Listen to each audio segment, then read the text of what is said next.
네, 안녕하세요 여러분. 최고의 투자 파트너 애널리스트 킴입니다. 반갑습니다. 오늘도 HLB에 대한 이야기 해드리도록 하겠습니다. 제가 HLB가 전고점을 돌파할 거다라고 계속해서 말씀을 드렸고, 지난주 금요일에는 저항대 돌파했으니까 이건 계속해서 상승세 나올 겁니다 라고 이야기를 했어요.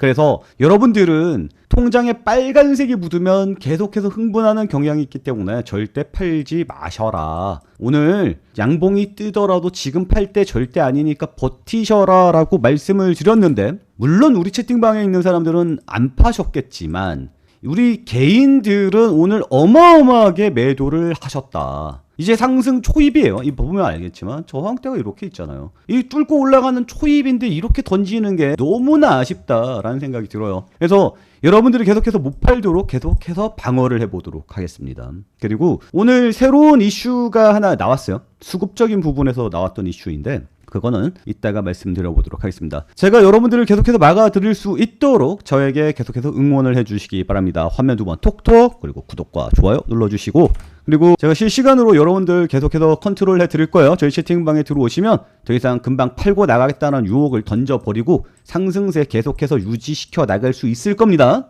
그래서 여러분들의 통장이 빨간색으로 물들어서 우리는 최종 돈벼락을 맞을 가능성이 굉장히 높아지겠죠. 우리 꿈이 이거 아닙니까? 자, 함께 맞아보도록 합시다. 돈벼락이라고 메시지 남겨놓으시기 바랍니다. 그리고 이 링크 클릭을 하시면 저희 채팅방으로 갈 수 있어요. 거기에다가 채팅방 아니죠, 돈벼락이라고 메시지 남겨놓으시면 저희 채팅방 링크 보내드릴 테니까 여러분들 저희와 함께 HLB로 돈벼락 한번 맞아보도록 합시다. 일단 이걸 좀 이야기해 드리고 싶은데, 오늘 개미들이 많이 팔았단 말이에요. 맞죠? 그럼 이걸 그동안 누가 흡수를 해왔었냐면 외국인이 흡수를 해왔었어요. 보면 딱 알죠? 데칼코마니. 개인이 사면 외국인이 팔고, 외국인이 쭉 팔고 있으면 개인이 계속 사고. 보이죠? 그러고 있다가 여기가 어떤 구간이에요? 여기가 뒤집히는 구간이에요. 개인의 광기로 주가를 끌어올린 구간입니다. 여기에서 무슨 일이 있었어요? 가남 신약이 너무나 효능이 좋아요라는 내용의 뉴스들이 계속해서 빵빵 터져 나오면서 주가는 끌어올라갔어요. 개미들이 끌어올렸죠. 단합력으로. 그때 외국인은 팔았습니다. 이걸 어떻게 해석을 해야 됩니까? 상승 추세가 유지되지 않는다라고 해석을 하는 게 맞겠죠. 왜? 왜냐하면 이게 뼈대란 말이야. 외국인이 그동안 주가에 계속 영향을 줘왔고 개인을 컨트롤해 왔기 때문에 외국인의 영향이 지속적으로 가야 되는데 개미들이 이끌었다는 거죠. 개미들은 뭐예요? 지속성이 없어요. 그렇기 때문에 이 상승세가 유지될 수 있다라고 판단하면 절대 안 된다라는 겁니다. 여기까지 이해 가시는 분들 화면 한번 두 번 톡톡 눌러주시기 바랍니다. 근데 오늘 프로그램으로 통해서 외국인이 엄청나게 팔지 않았습니까? 주가는 올랐거든요. 그러면 뼈대가 부러진 거 아닙니까? 라고 생각할 수도 있죠. 그렇게 생각할 수도 있어요. 하지만 오늘 누가 샀어요? 기관이 샀어요. 그동안 뛰어들지 않았던 새로운 그 참여자가 생긴 거예요. 그동안 보면 기관은 거의 매매를 하지 않았어요. 그래서 외국인과 개인 둘만의 싸움이었었는데 새로운 참전자가 생겨났죠. 오늘 기관이 개인의 매도세를 모두 빨아먹고요, 외국인의 매도세도 같이 빨아먹고 들어올린 겁니다. 새로운 뼈대가 생겼어요. 그러니까 지금부터 우리는 뭘 봐야 돼요? 기관의 움직임을 봐야 돼요. 외국인의 움직임을 보는 게 아니라 기관의 움직임을 봐야 된다라는 거고, 기관이 이렇게 강하게 매수가 들어왔기 때문에 외국인도 냄새 킁킁 맡고 또 들어올 수도 있다라는 겁니다. 이해하시죠? 그리고 굉장히 특이한 점이죠. 그동안 기관이 참여하지 않았는데 그들이 참여를 했다라는 것은, 일단 국내 주식이잖아요. 국내 주식에서는 정보는 누가 빠릅니까? 기관이 빠릅니다. 외국인보다는 기관이 훨씬 빨라요. 그래서 기관이 이렇게 강하게 들어올 때는 강한 상승세가 나오기 전초입니다. 그래서 여러분들 보고 팔지 말라고 이야기를 하는데 어쩔 수 없어요. 우리 개미들은 물량을 계속 털릴 수밖에 없을 겁니다. 지금까지 통계가 그래 왔거든요. 그래서 제 채널을 보시는 분들은 절대 팔지 마셔라.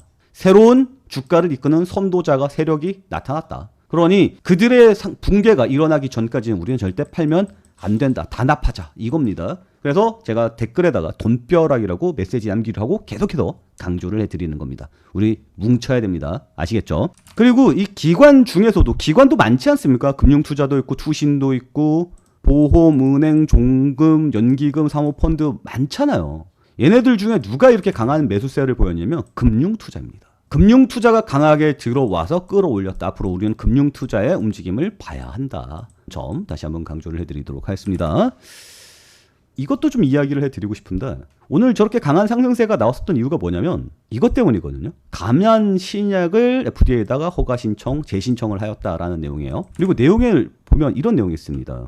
리보세나립에 대한 NDA를 신청했다. 그리고 여기까지는 여러분들이 익히 아는 사실이죠. 그리고 이거는 얘기하는 사람들 별로 없을 것 같아요. 항서제약은 켐랄리주맙에 대한 생물의약품 허가 신청을 각각 제출했다라는 내용을 강조해주는 사람은 별로 없는 것 같아요.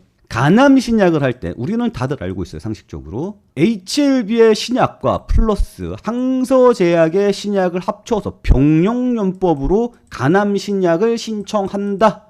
근데 그게 계속해서 CRL을 먹어서 빠꾸 먹었다. 여기까지는 알고 있는데 이걸 모르죠. 무엇을 모르냐? 그동안 CMC 문제로, CMO 문제로 계속해서 빠꾸를 먹었단 말이에요. 누구 때문에요? 중국 항서제약 때문이에요. 그리고 이런 내용이 있어요.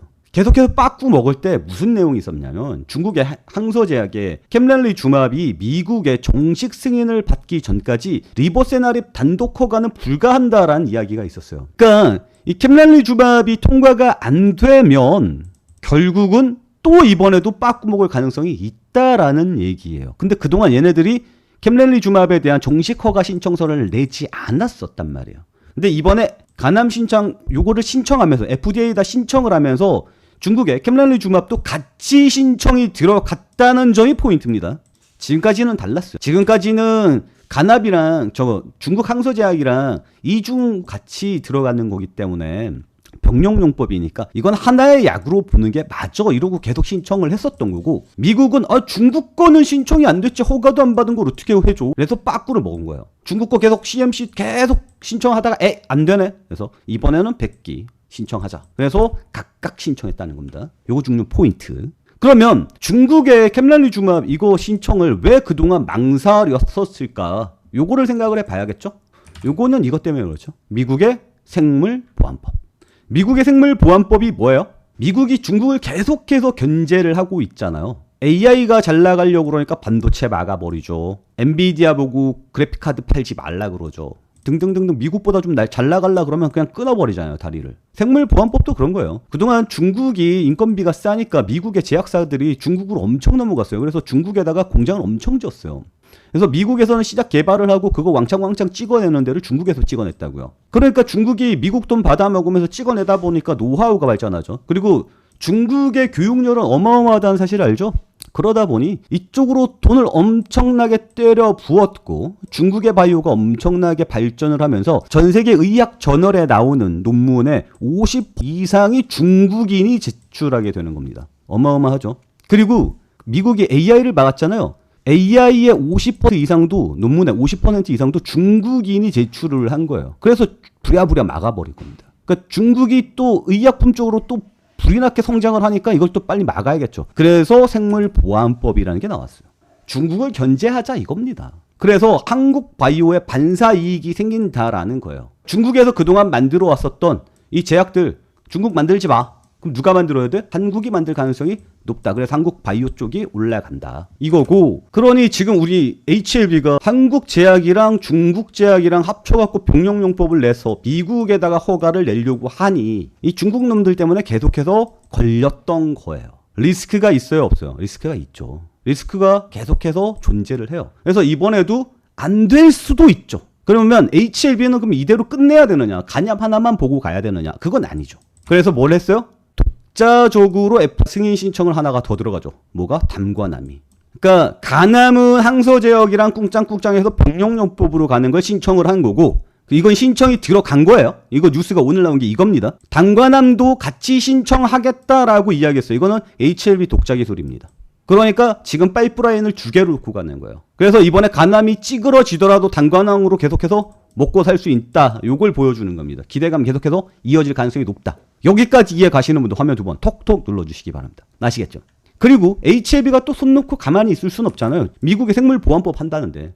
그럼 여기에서 최대 수혜를 볼 만한 내용이 뭐냐면 이거예요. 반도체 쪽을 예를 들어서 이야기를 하면 반도체에서 설계를 하는 회사들이 있어요. 반도체 설계. 그거는 팩토리가 리스하다 그래서 팹리스라 그럽니다. 그리고 얘네들이 설계한 반도체를 왕창 찍어내는 데가 있어요. 그걸 파운드리라 그럽니다. 이 왕창 찍어내는 걸 잘하는 데가 어디예요? 대만의 TSMC 그리고 한국의 삼성전자, SK하이닉스 얘네들이거든요. 이 파운드리 역할을 하는 거를 CMO라 그러는데 이 CMO 공장이 지어진다라는 거예요. 중국에 지금 약 많이 지어놓는다 그랬잖아요. 대량 생산 공장이 중국에 가 있는 거를 어디다? 한국으로 넘긴다. 그래서 삼성바이오로직스가 그 CMO에서 가장 큰 기업이에요. 단일 규모로 가장 큰 공장을 가지고 있는, 전 세계에서 가장 큰 공장을 가지고 있는 게 삼성바이오로직스입니다. 그래서 삼성바이오로직스가 글로벌 넘버 3까지 올라간 거예요. 시총이. 요거는 좀 볼만하다. 그죠? 그리고 셀트리온도 전 세계 시총 6위까지 올라가는 기염을 통하고 있습니다. 이 얘기는 뭡니까? 해외 펀드 매니저들이 한국의 바이오 쪽에다가 투자를 하기 위해서 돈을 싸들고 계속해서 들어올 수 있을 수도 있다. 그러니까 있을 수가 있는 게 아니지. 들어오고 있다고 봐야지. 왜? 오늘 코스닥이 미쳤잖아. 오늘 코스닥 레버리지를 보면 2%까지 뛰었어요. 여기에 성장 요인이 뭐예요? 바이오랑 2차 전지라고. 바이오 쪽에 돈이 왕창왕창 들어오고 있어요. 이해가요? 해외 자본들이 들어오기에 우리나라 시장이 그만큼 크다는 거예요. 거기에다가 미국에서 생물보안법까지 시행을 하고, 그래서 우리나라 바이오 쪽으로 자금이 계속해서 들어오고 HLB도 그래서 상승세가 계속해서 나올 가능성이 높다라는 거예요. 그러니까 여러분들 보고 팔지 말라고 이야기하는 거예요. 제가 지금 여러분들한테 계속해서 이야기하는 건 HLB 팔지 말라고 얘기하는 겁니다. 영상으로 계속해서 이야기를 할 거고 채팅방에서도 계속해서 여러분들의 손가락을 계속해서 잡아둘 거예요. 이해가죠? 여기까지 이해 가시는 분도 화면 두 번 톡톡 눌러주시기 바랍니다. 그리고 HLB 가지고 우리가 돈벼락 한번 맞아 봐야 되니까 HLB 이 영상 댓글에다가 돈벼락이라고, 이렇게 돈벼락이라고 댓글 달아 놓으시기 바랍니다. 그럼 제가 영상을 찍는데 굉장히 큰 도움을 받는다, 이렇게 좀 말씀을 드리겠고, 우리의 염원들을 많이 모아보자고요. 그리고 저희 채팅방에 오시면 여러분들이 최대한 매도 손가락을 못 누르도록, 매도를 못하도록 막아보도록 하겠습니다. 그러니까 저희 텔레그램 방도 많이 사용해 주시기 바랍니다. 요거 클릭을 하시고요. 거기에다가 뭐라고? 채팅방 아니죠? 뭐라고? 돈벼락. 메시지도 돈벼락, 댓글도 돈벼락. 우리는 모두 돈벼락. HLB로 돈벼락 한번 맞아보도록 합시다. 자, 마지막으로 정리 한번 해보도록 할게요. 미국의 보안법, 생물보안법, 이것 때문에 중국 제약을 꽉꽉 눌러주고 있다. 그로 인해서 한국 제약사들이 반사수혜를 본다. 그래서 좀 애매한 게 HLB가 중국이랑 같이 꿍짝꿍짝 거리다 보니까 이 중국의 항서 제약이 슬쩍 걸린다. 그래서 가남 신약도 밀어내고 있다. 가남 신약뿐만 아니라 당관암 신약도 진행을 한다라는 겁니다. 이해하시죠? 거기에다가 아까 뭐라고 했어요? 생물보안법 때문에 위탁 생산 개발 이쪽으로 성장세가 한국으로 넘어온다라고 이야기했죠. HLB 이거 먹어야 될 거 아닙니까? 그걸 뭐가 먹습니까? HLB 펩이 먹습니다. 새 첫 펩타이드 CDMO 수주 본격 성장 예고. 26년 1월. 그러니까 HLB는 더 이상 신약 하나만 바라보고 가는 기업이 아닙니다. 물 들어올 때 노를 져야 되는 거예요. 그래서 지금 물이 들어오고 있잖아요. 저것도 먹어야지. HLB도 저거 먹으러 가고 있습니다. 중국으로부터 가장 큰 피해를 볼 수 있는 게 지금 현재 HLB 시스템이고요. 항서제약 때문에. 그리고 그 항서제약 가남 신약 그거 하나만 바라보기에는 너무 약하니까, 리스크가 있으니까 그 외에도 담관항이랑도 걸어놓고 CDMO 요쪽으로 걸어놓고 있다. 그래서 생물바이오법 관련 수혜도 받아볼 수 있고 신규 약품으로도 받아볼 수 있다. 그리고 이 담관항도 이야기할 게 많은데 요거는 지금 담관항으로 들어갔지만 이게 암종 불문이거든요. 어떤 암에도 사용할 수 있는 그걸로 지금 진행이 되고 있어요. 그거는 다음 시간에 풀어보도록 할게요. 제가 이야기하고자 하는 게 뭐라고요? 여러분들 HLB 팔지 말라고요. 제발 HLB 성장하고 있을 때 우리 개미들을 제발 팔지 말라고. 이 개미들 지금 엄청나게 지금 신고가 가고 있는데, 신고가라고 얘기하기는 좀 뭐하지만 이제 상승세 빡빡하고 나와 주고 있는데 엄청 팔잖아요. 지금 기관의 자금이 엄청 들어오고 있다니까요. 팔지 말라고요. 아시겠죠? 아시겠는 분들 화면 두 번 톡톡 구독과 좋아요, 그리고 댓글에다가 뭐라고? 돈벼락이라고 메시지 남겨놓으시기 바랍니다.